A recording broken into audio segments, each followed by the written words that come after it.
सुनिए। पाकिस्तान की कहानी अपने बच्चों को जो है आपने जरूर सुनानी है ताकि वो पाकिस्तान की कहानी ना भूलें। Well, our forefathers they thought that we are different from the Hindus in every possible aspect of life. Our religion is different, our customs are different, our traditions are different, our thoughts are different, our ambitions are different. That was the foundation of the two nation theory that was laid there. That we are two nations. We are not one nation. So because of that, our forefathers, they struggled, mounted that incessant struggle to create this country. Our forefathers, they have sacrificed immensely. And we have sacrificed a lot for the creation of this country.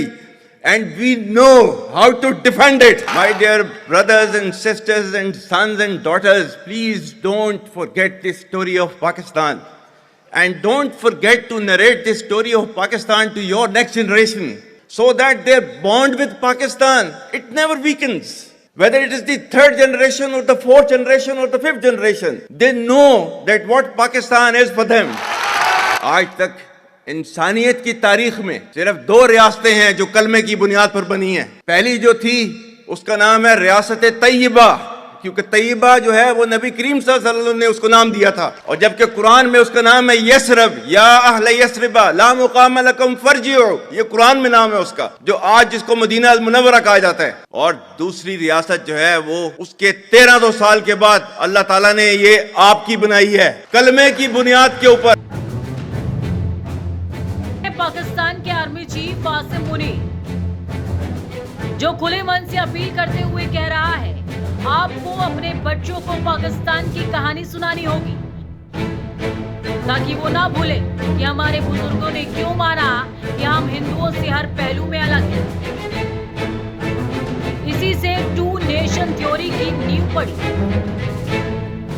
हम एक नहीं, दो राष्ट्र हैं। आपको बता दें कि पाकिस्तान के सेना प्रमुख जनरल आसिम मुनीर का यह हालिया बयान पहलगाम घाटी में हुए खूनी हमले का ट्रिगर माना जा रहा है।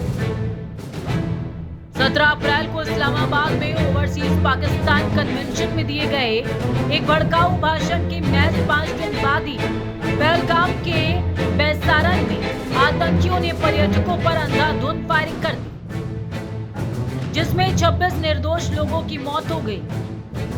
जिसके बाद दोनों देश की स्थिति नाजुक बनी हुई है।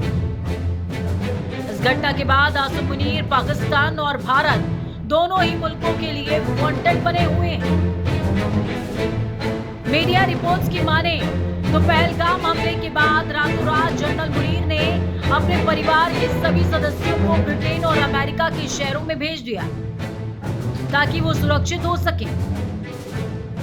और खुद आसिम मुनीर ने भी देश छोड़ दिया या फिर वो रावलपिंडी के किसी बंकर में जाकर छुप गया है।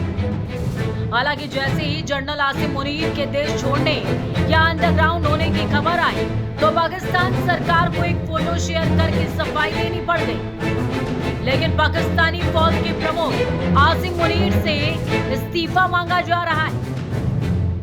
ऐसे में सवाल ये भी कि इतनी नफरत भरी सोच रखने वाला आसिम मुनीर है कौन? आसिम मुनीर के पिता एक स्कूल टीचर और इमाम हैं और इसके साथ वो हाफिज़े कुरान हैं। पाकिस्तानी न्यूज रिपोर्ट्स के मुताबिक उनके पिता का नाम सैयद सरवर मुनीर है। आसिम मुनीर का परिवार सैयद समुदाय से संबंध रखता है, जिसे मुस्लिम समाज में एक सम्मानित जाति माना जाता है। सूत्रों के मुताबिक जनरल मुनीर की पत्नी का नाम इरम असीम है और उसकी एक बेटी है। आसिम मुनीर अपने भाषणों में अक्सर इस्लामिक संदर्भों का इस्तेमाल करता है और इस्लामी विचारधारा को बढ़ावा देता है।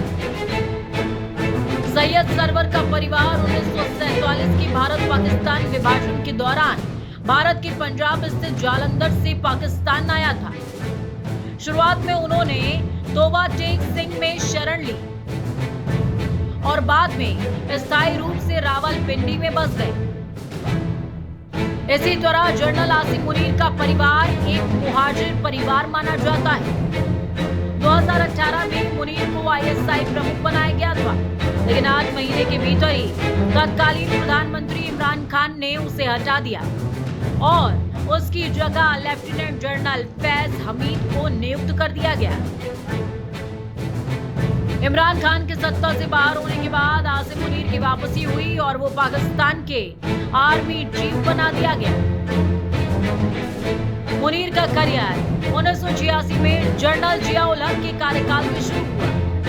उन्होंने मंगला के ऑफिसर्स ट्रेनिंग स्कूल के पास आउट होकर स्वॉर्ड ऑफ ऑनर हासिल किया। 23वीं बटालियन फ्रंटियर फोर्स रेजिमेंट में कमीशन प्राप्त किया।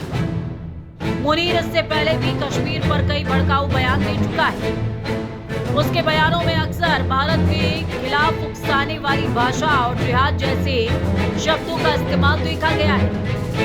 जानकार मानते हैं कि इस तरह के बयान आतंकवाद को नैतिक समर्थन देने जैसा काम करते हैं। फिलहाल इस रिपोर्ट में इतना ही। दूसरे तमाम बड़ी खबरों के लिए देखते रहिए न्यूज़ इंडिया 24/7।